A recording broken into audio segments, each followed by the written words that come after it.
কবিতাৰ শিৰোনাম শংকৰদেৱ আহিছে। কবি দাদু মনি বৰা।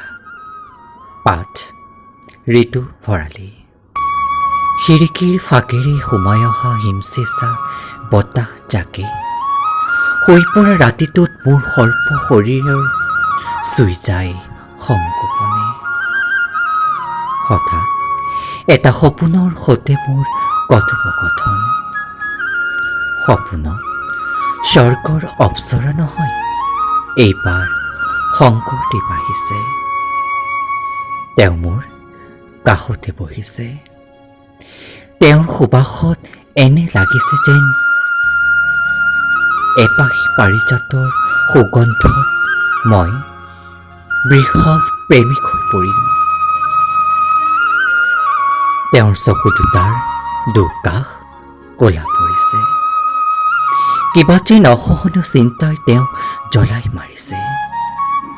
তেওঁ বাৰে বাৰে লুটিয়াই গৈছে কীৰ্তনৰ পৃষ্ঠাবোৰ আৰু নিজকে প্ৰশ্ন কৰিছে,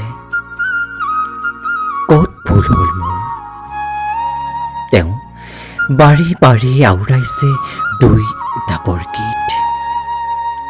এনে লাগিছে যেন জিকিৰ আৰু জাৰিৰ সংমিশ্ৰণ ঘটিছে। তেন্তে কিয় কিয় চিগু চিগু সমন্বয়ৰ জৰি? তেওঁতো কোৱা নাছিল তুমি হিন্দু, তোমাৰ তেজৰ ৰং ক'লা। তেওঁতো ভবা নাছিল ধৰ্মৰ নামত অধৰ্মই গ্ৰাস কৰিব বুলি। চৌদিশে এতিয়া বিদ্ৰোহ, ধৰ্মক লৈ হিংসুক হৈ মানুহে মানুহৰ ডিঙিত জঁপিয়াই পৰিছে। ধৰ্মক লৈ এতিয়া জ্বলি উঠিছে মানুহৰ বুকুৱে বুকুৱে একুৰা বিভেদৰ জুই।